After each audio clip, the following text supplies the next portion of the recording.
24 horas con Liz Palareso y María Gracia Acosta.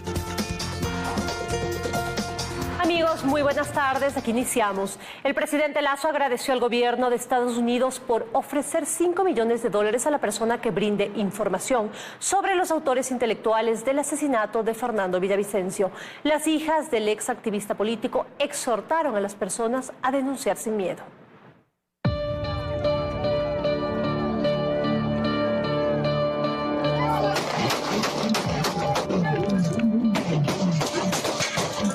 La información se conoció a través de esta publicación emitida en las redes sociales del secretario americano Anthony Blinken, y para todos fue una sorpresa que el gobierno de Estados Unidos anuncie que dará una recompensa de $5 millones a las personas que brinden datos oficiales sobre los actores intelectuales del asesinato del activista político Fernando Villavicencio.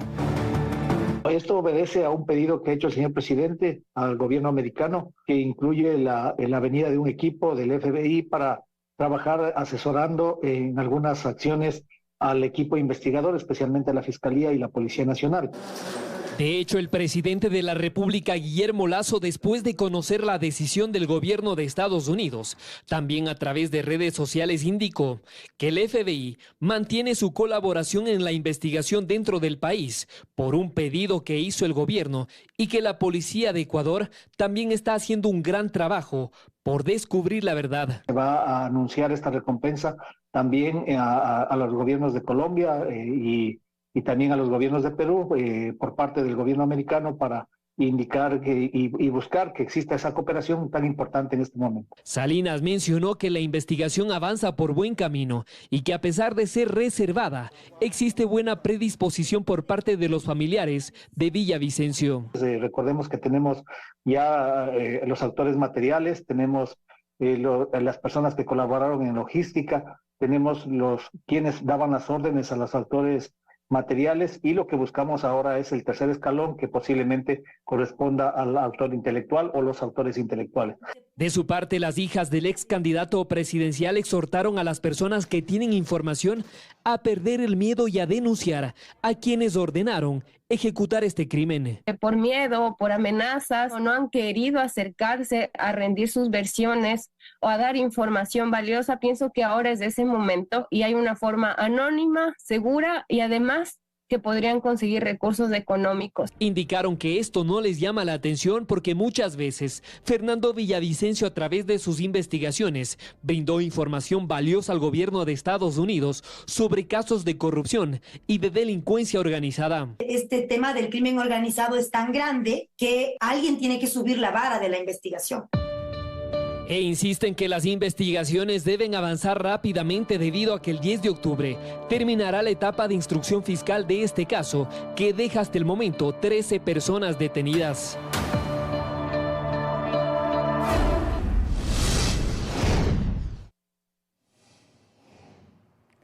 El Consejo de la Judicatura sesionó este viernes con 3 de 5 vocales, esto luego de que Juan José Morillo y Maribel Barreno quedaran inhabilitados para ejercer el cargo. La suplente de Barreno ya fue notificada para titularizarse en funciones, pero aún no se ha presentado en la Judicatura. Se procede a la remoción del precitado servidor conforme a la situación actual. Hay 2 bajas en el Consejo de la Judicatura. La sesión del Pleno de este viernes se instaló con solo 3 de los 5 vocales. Juan José Morillo y Maribel Barreno han quedado inhabilitados para ejercer el cargo tras el llamado a juicio por el presunto tráfico de influencias. No deja de ser un lugar incómodo para el único vocal que no enfrenta procesos penales ni investigaciones por corrupción. Cuando he considerado que se van a tratar temas que de alguna manera yo no les veo apropiados, he puesto mi criterio, sea oponiéndome, razonando y votando en contra si es el caso. Es lo que hay. Es lo que hay. Fausto Murillo sabe que el máximo órgano de administración y disciplina de la función judicial no puede frenar su trabajo. Cuenta que la suplente de Maribel Barreno es Yolanda Yupangui, quien deberá titularizarse en las próximas horas y ya ha sido notificada. Sí, porque ha sido convocada a sesión y entiendo, le han extendido la acción de personal para que se incorpore como suplente. Sin embargo, en esta sesión no ha concurrido, me imagino por temas de último momento. Yupanqui es doctora en jurisprudencia por la Universidad Central del Ecuador. Es especialista en legislación financiera, especialista en tributación. Fue postulante a jueza nacional en el 2011 y en el 2017. Presidenta del Colegio de Abogados de Pichincha y ahora mismo se titularizará como vocal del Consejo de la Judicatura. Quien no tenía suplente es el ex vocal procesado Juan José Morillo, cuya nominación viene de la Defensoría Pública. La designación del reemplazo está en manos del Consejo de Participación Ciudadana. Como consejo se hizo el requerimiento al Consejo de Participación Ciudadana a fin de que requiera a la Defensoría Pública que remita una terna. No obstante, dentro de este cuerpo colegiado operaba una mayoría integrada por los 4 vocales envueltos en investigaciones: Wilman Terán, Javier Muñoz, Maribel Barreno y Juan José Morillo. Con la salida de los 2 llamados a juicio y la llegada de Yupanqui, podría generarse un equilibrio de momento. Y mañana se desarrollará la prueba escrita dentro del concurso para elegir al Contralor General del Estado. Al momento se pulen los últimos detalles para esta etapa decisiva en la elección de esta autoridad. Daniela Valencia está en los exteriores del Colegio Benalcázar, donde se realizará esta prueba. Hola Daniela, por favor, cuéntanos los detalles. Adelante. ¿Qué tal en estudios? Así es, el día de mañana se desarrollará la prueba escrita para los 103 aspirantes al cargo de Contralor General del Estado. Para evitar cualquier tipo de incidentes, a las 3 de la tarde se desarrollará un primer simulacro. Recordemos que ayer ya se publicó el banco de preguntas, sin embargo fue bastante cuestionado. Nosotros les hemos preparado un reportaje al respecto, veamos. El banco de preguntas sin respuesta, que estaba protegido por varios dispositivos de seguridad, ha dejado mucho que desear luego de que se volvió de conocimiento público. Las 2.000 preguntas con las que se elaborarán las pruebas escritas que deberán responder los 103 postulantes al cargo de Contralor General del Estado fueron elaboradas por 12 catedráticos. El jueves, previa a su difusión, uno de ellos expuso su contenido. El 30% están de auditoría. El otros 30% pertenecen al área de derecho. El 20% de estas pertenecen a administración pública, gestión pública y compras públicas. No obstante, se pondrán a prueba conocimientos tan básicos como: ¿quién fue el primer presidente del Ecuador? ¿Cuál era la moneda oficial del Ecuador antes de la dolarización? ¿Cuáles son las regiones del Ecuador? ¿Cuántas provincias legalmente reconocidas existen en el Ecuador? ¿Cuándo se celebra el Día de la Bandera Nacional? ¿En qué fecha se celebra el Día del Escudo Nacional?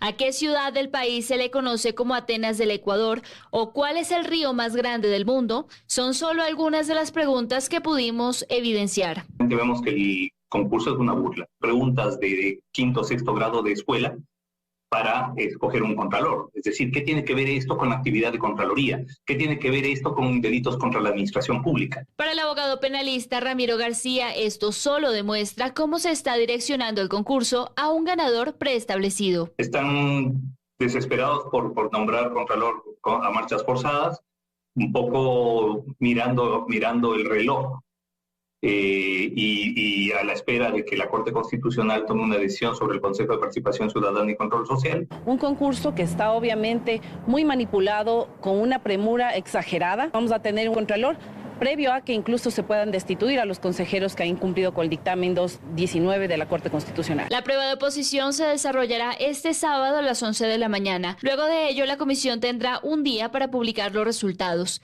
Dentro del término de 3 días más, los candidatos podrán solicitar su recalificación y esto se resolverá en otros 3 días, por lo que el Contralor General del Estado se conocerá en menos de 2 semanas. Recordemos que hasta el momento los candidatos tienen 50 puntos correspondientes a los méritos. El candidato que tiene la valoración más alta es de 49,5. Con la prueba escrita ya tendrían los 100 puntos, por lo que en los próximos días conoceríamos al nuevo Contralor General del Estado. Es la información que ocurre hasta ahora. Ustedes tienen más en estudios. Una buena tarde. Buenas tardes también para ti, Daniela. Muchísimas gracias. La decisión que se tome sobre el Consejo de Participación Ciudadana pone en juego el prestigio de la Corte Constitucional, según el expresidente del organismo, Hernán Salgado. Aun cuando no existen plazos para tomar una decisión, Salgado cree que la Corte tiene la obligación moral de responder lo antes posible. 4 días después, aún no hay una decisión. La Corte Constitucional, ante la que compareció Allen Berbera y los demás consejeros de Participación Ciudadana, se hace esperar. Ahora sí están tomando demasiado tiempo, lo cual no es buen presagio. El expresidente de ese organismo, Hernán Salgado, se refiere a lo que, a su criterio, está en juego. El prestigio de la Corte Constitucional, su institucionalidad. Me apena que el presidente actual, el doctor Lozada, parece que tiene su agenda propia, debo decirlo con claridad.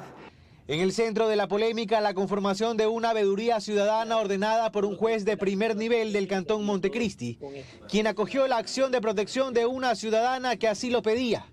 El voto concurrente del juez Enrique Herrería en esta fase de seguimiento reveló que 25 días antes de esta decisión, desde la Coordinación Jurídica del Consejo de Participación Ciudadana, se instó al juez a darle la razón al accionante, a conformar esta veeduría.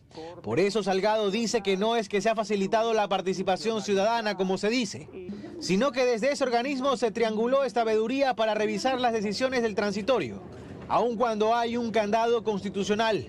Por lo pronto, esa veeduría está suspendida. Queda suspendida. ¿Cómo se le va a creer si un día dice una cosa, mañana dice otra cosa, pasado otra? No. Aquí no hay suspensiones ni nada. Aquí lo que debe sancionar es drásticamente la infracción que se cometió. Mientras los días pasan y la Corte Constitucional se hace esperar, los procesos de selección de autoridades avanzan en el Consejo de Participación Ciudadana. El problema es que si dejamos pasar esos 4, 5, 6 meses, Vera nos deja poniendo Contralor, Defensor Público, Defensor del Pueblo, renovando el Consejo Nacional Electoral y todo ese tipo de designaciones sobre las cuales ahora este Consejo, con mayoría afín al correísmo, está poniendo claramente el pie en el acelerador. El Pleno de la Corte Constitucional deberá decidir sobre el proyecto de dictamen que presente la Unidad Técnica Jurisdiccional de ese organismo. El futuro de Allen Berbera y otros se decidirá con al menos 5 votos. No existen plazos para el efecto. A través de un comunicado en el que no pone plazo para su pronunciamiento, la Corte Constitucional informó que los magistrados se encuentran deliberando y tomarán las decisiones que corresponden conforme a derecho. Lo cierto es que este comunicado llega 16 días después del inicio de la fase de seguimiento al cumplimiento del dictamen interpretativo que blinda las decisiones del transitorio. La Corte se toma su tiempo mientras en paralelo el concurso de selección de un nuevo Contralor General del Estado avanza a pasos acelerados, con una mayoría particularmente interesada operando a contrarreloj.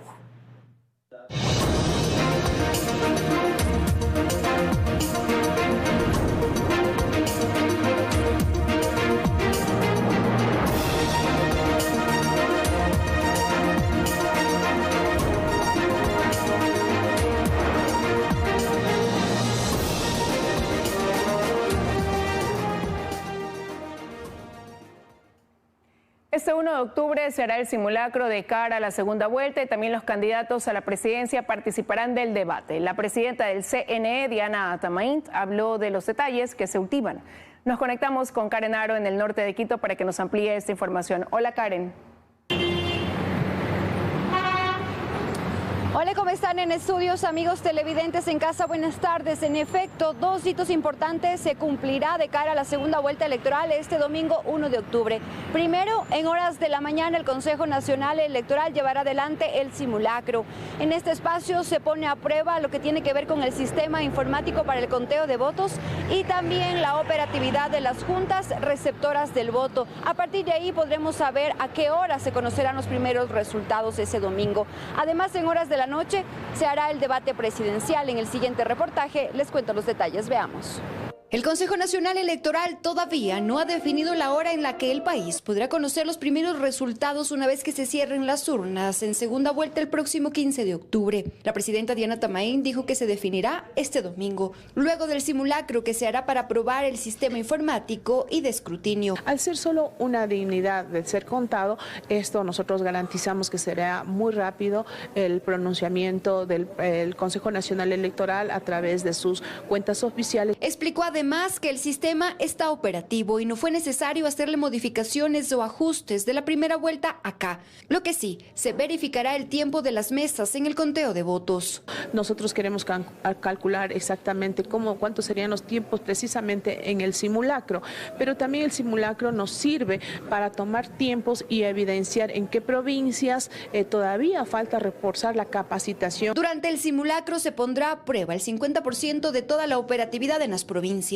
es decir, centros de mando, escaneo de actas y publicación de resultados. El sistema informático de escrutinios y publicación de resultados no existió ningún inconveniente, sin embargo, se ha revisado y se encuentra listo para el proceso electoral. Este mismo domingo 1 de octubre los candidatos participarán del debate.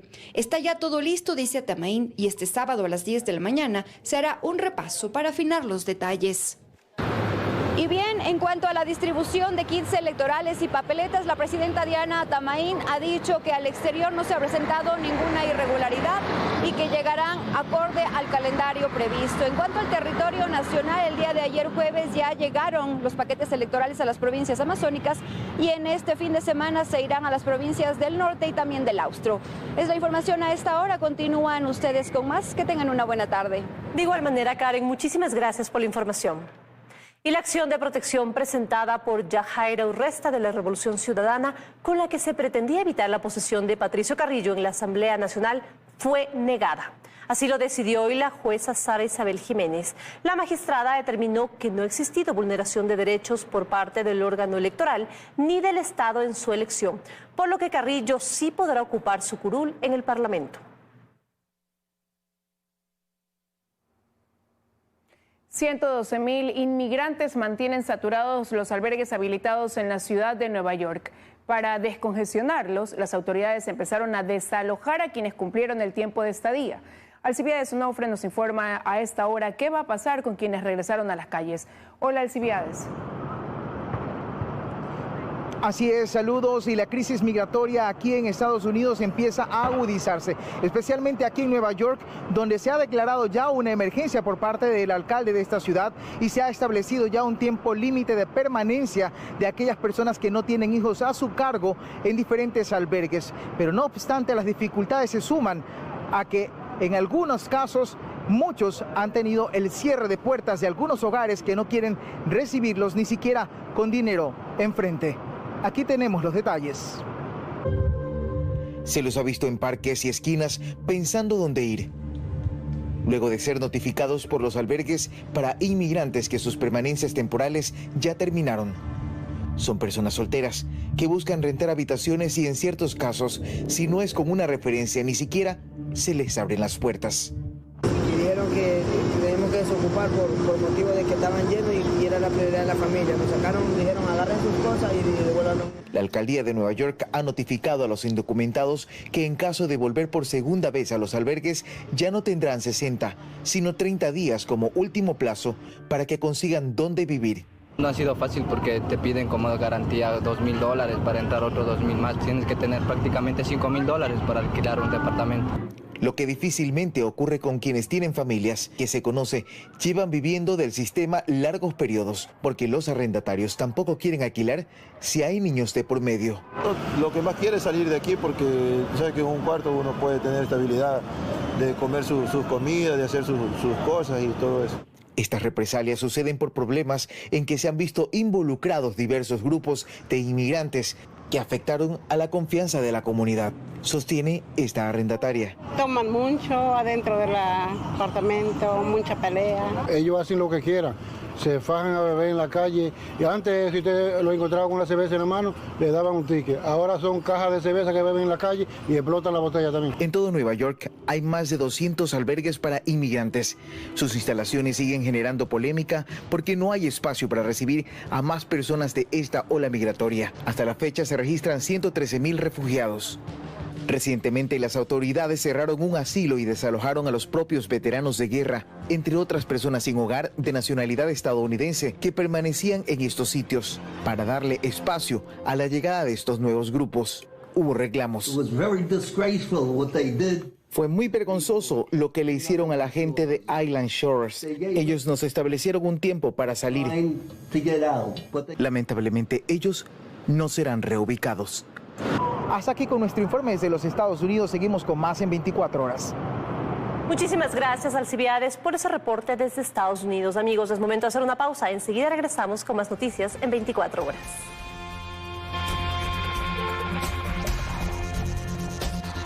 ...24 horas... es retransmitido en Quito por EXA 92.5 FM... una radio de la cadena Democracia... Radio La Red 102.1 FM... y Radio Sucesos 101.7 FM... en Guayas y Santa Elena por Forever Music 92.5 FM... RTP Radio 96.5 FM en Guayas y Santa Elena... y 98.7 en El Oro.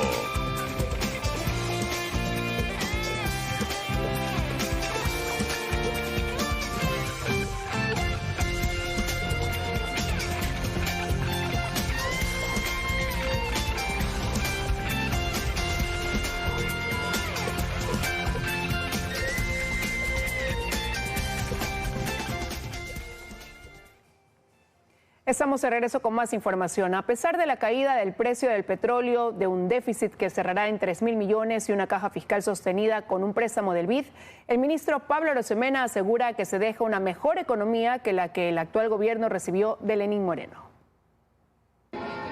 El gobierno se mantiene. El ministro de Economía y Finanzas, Pablo Arosemena, afirma que dejan una economía mejor que la que dejó el gobierno anterior. Esto a pesar de reconocer que este año el déficit cerrará en más de 3.000 millones de dólares y que no se ha podido reducir los gastos corrientes. El déficit fiscal era de 7,7 puntos del Producto Interno Bruto. Cerraremos este año con un déficit de alrededor del 2,5%, alrededor de 3.200, 3.500 millones de dólares. En este sentido, explicó que la deuda con relación al Producto Interno Bruto en mayo de 2021 era de 61,5% y que este año la deuda cerrará en un 55%.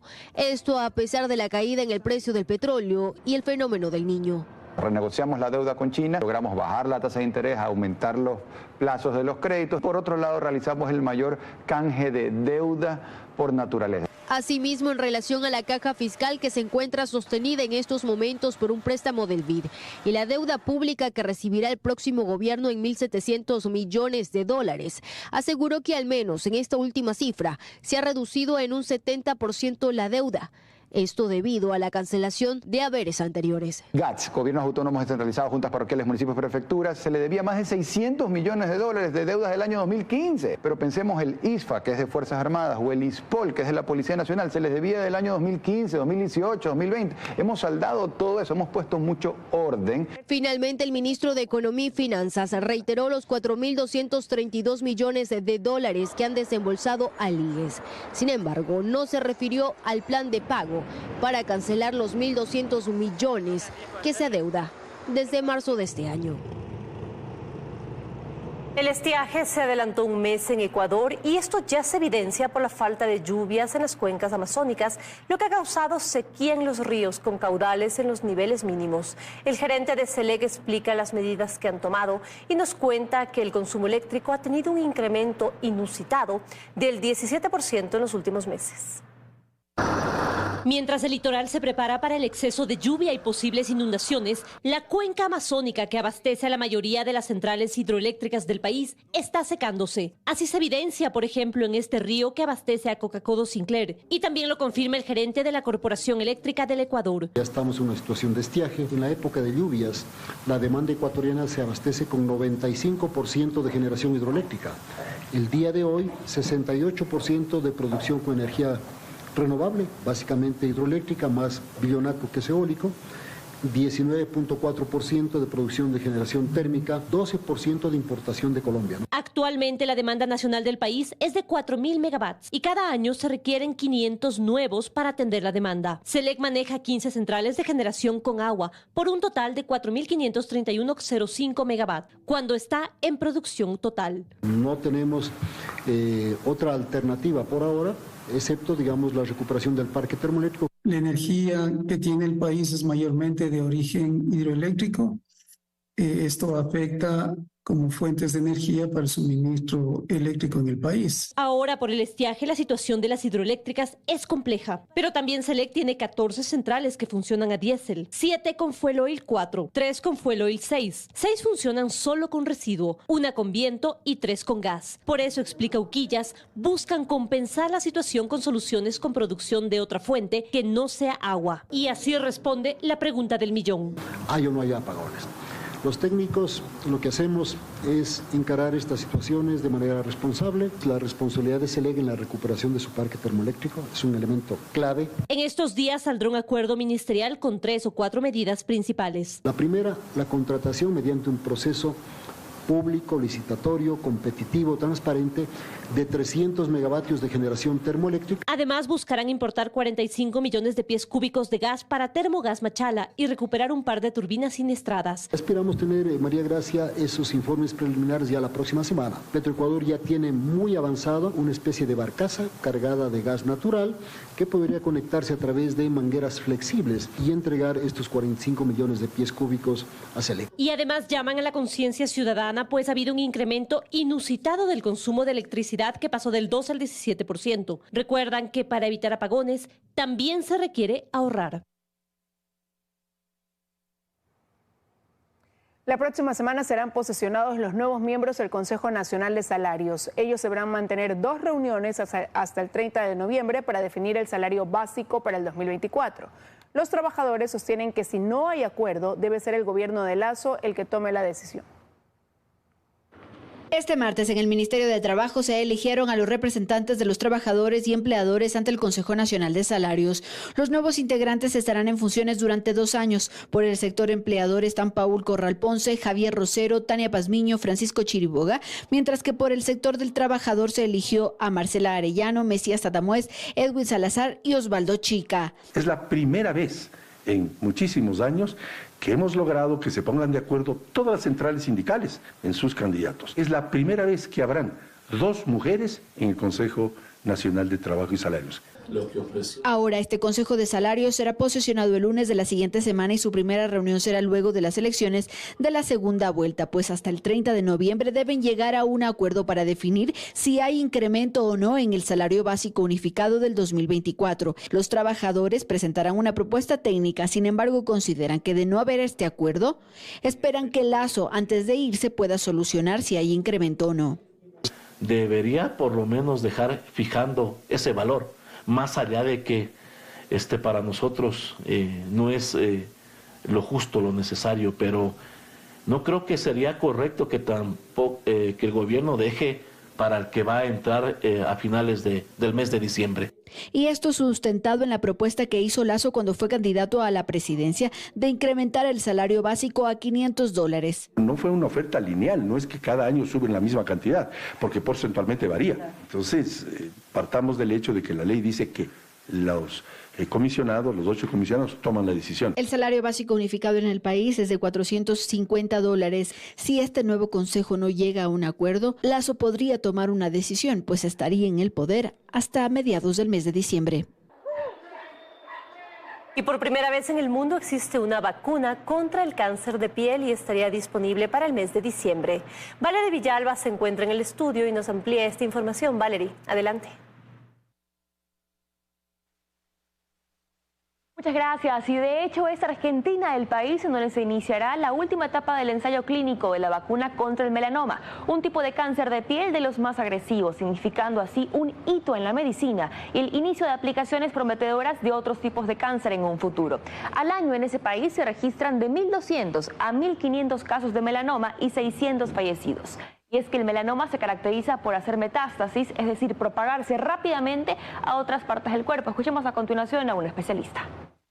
Es el cáncer de piel que tiene mayor agresividad, mayor índice de mortalidad, que es a ese nosotros al que siempre hacemos el llamado de atención a nuestros pacientes, que si usted ve una peca, ve un bultito que comienza a crecer, a cambiar de forma, de tamaño, de color, tiene que acudir a su dermatólogo de forma urgente, de forma inmediata, porque esto para nosotros son señales de alerta que nos pudiese indicar que están comenzando a cambiar de comportamiento. Vacimel acaba de recibir una aprobación de la Administración Nacional de Medicamentos, Alimentos y Tecnología Médica, ANMAT, y estaría disponible para el mes de diciembre. Esta vacuna habría demostrado activar una fuerte respuesta inmune contra el melanoma, teniendo la capacidad de aumentar significativamente la cantidad y variedad de linfocitos en el sistema inmunológico, lo que potencia al cuerpo para combatir las células tumorales. Y a diferencia de la quimioterapia y radioterapia, esta no afectaría a las células sanas. Es importante indicar que esta vacuna no es preventiva, sino que se administraría en las primeras etapas de la enfermedad, evitando así su progresión. Aquí en Ecuador, el cáncer de piel es el tercer tipo de cáncer más frecuente, siendo el melanoma el de mayor incidencia.